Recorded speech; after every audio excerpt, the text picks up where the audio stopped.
In the run-up to the 2008 financial crisis, a few savvy skeptics understood what would later become obvious. The mortgage market was teetering on the brink of collapse. One of the investors who saw it coming now believes financial disaster could be brewing in the housing market yet again.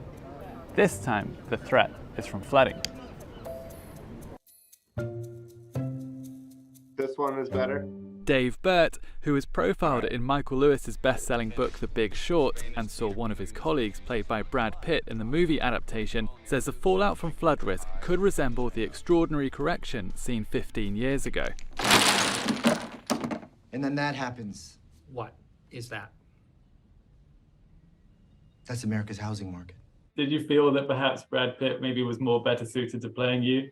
I don't know. I think he did a great job. It was a really entertaining movie, even though they might not have gotten every technical point exactly right. I thought it was a good explainer movie for that whole saga. This time, Burt says that flooding is easily among the most mispriced climate hazards in the US real estate market, especially for single-family properties. Our base case correction scenario leads to home value losses of about $800 billion in aggregate terms. So a pretty meaningful hit, even to a $40 trillion market. Flooding is recognized as the most common natural disaster in the US, and yet despite that, the risk of flooding to housing markets is feared to be far greater than current government estimates. Millions of households in the US and worldwide are thought to be exposed to this hidden time bomb, an issue that's predicted to worsen as the climate emergency deepens. Several cities across the country, stretching from Los Angeles on the Pacific seaboard, New York on the East Coast, and Cape Coral in Florida, are known to have a number of properties heavily exposed to flood risk. Researchers say the cost of unrealized flood risk in the US is a growing threat to the economic stability of households, as well as the broader mortgage market. I think that the real problem is that a lot of the biggest risks are actually in developing nations. So it's not about the value of homes causing mortgage defaults. It's more that an acute event occurs and actually the governments are unable to handle the losses that come with that event. Then you end up with this being more of a humanitarian crisis, which obviously affects everyone to the extent that we're all linked in this global economy. Extreme weather events brought on by the climate crisis are already evident. So too are the risks to people's homes. 2022 saw apocalyptic floods in Pakistan following a record-breaking monsoon rainfall. The disaster submerged 1/3 of the South Asian country and damaged more than 2.2 million houses. In the same year, Nigeria faced its worst flooding in a decade.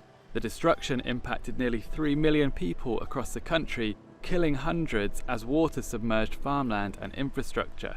Cities like the Indonesian capital of Jakarta and Ho Chi Minh City in Vietnam are sinking too, in part due to excessive groundwater extraction for drinking and everyday use by residents, making homes in these low-lying areas even more vulnerable to flooding. Meanwhile, Hurricane Ian, which devastated the Americas, was found to be by far the costliest natural disaster of 2022, racking up roughly $100 billion in losses and exacerbating an already urgent housing crisis in Florida. In the UK, at least 1 in 6 people in England are recognised as being at risk from flooding from both rivers and the sea.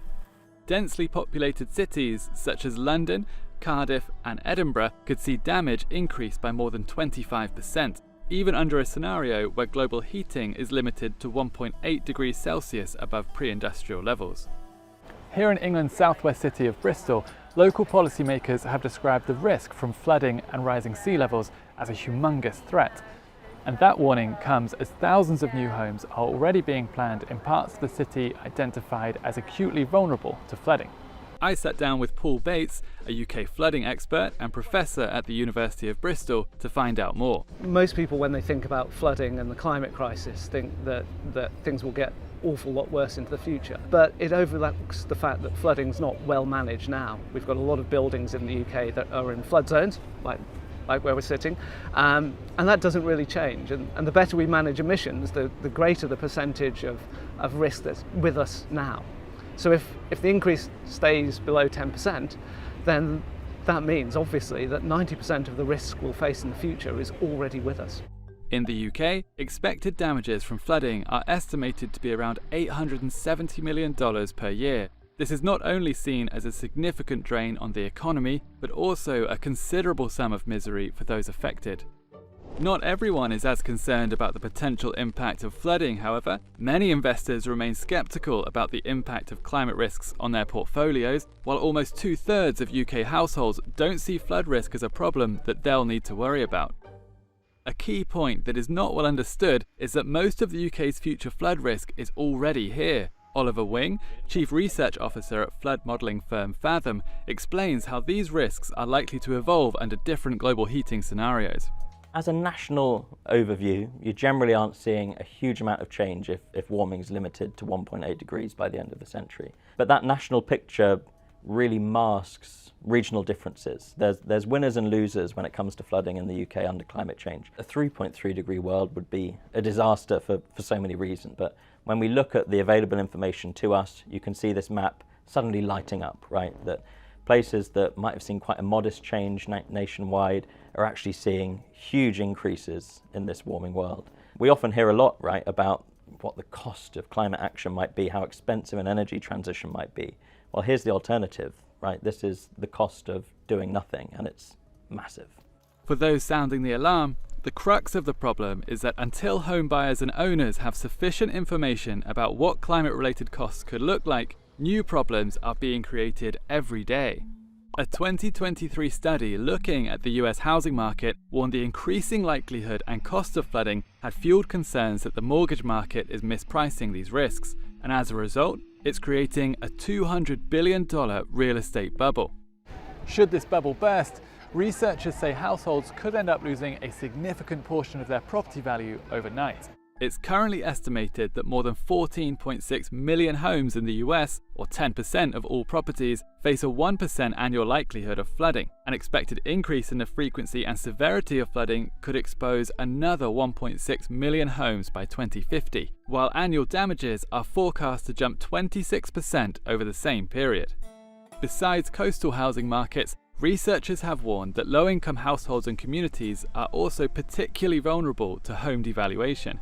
For Bert, the recovery in Florida from Hurricane Ian is one he'll be continuing to keep a close eye on, especially because the storm surge exposed a flood insurance nightmare for homeowners. South coast of Florida, one area we're watching very, very closely is Lee County, which unfortunately, withstood a devastating hit from Hurricane Ian in 2022. We had in 2021, we'd actually placed Lee County at the very top of our list for counties or metropolitan areas within the U.S. that had the highest mispriced flood risk. So we're watching that area very closely to see how markets are able to come back from that event. It's not just Florida that's wading through an insurance crisis. Many households and businesses in Australia have seen insurance premiums skyrocket after a near-endless series of climate-related disasters. It's a problem that's particularly bad in flood-hit areas of the country. Meanwhile, in Germany, which incurred excessive flooding in 2021, insurers have warned that insurance premiums may get out of hand unless the government stops building new homes in flood-prone areas. Sarah Smith, the head of home underwriting at LV General Insurance, feels the flood risk to households demands more of an integrated approach. We fundamentally believe that there has to be a more holistic approach to planning and housing reforms around where we build homes in the future. The immediate flood risk might be known, but what isn't often known and taken into consideration is that of the future flood risks, and we would like to see more done in that space. So what is it exactly that people can do to mitigate the risk of flooding? Consumer groups and government agencies typically advise using online resources to identify the flood risk in your area and to purchase affordable home insurance to cover you in the event of flooding.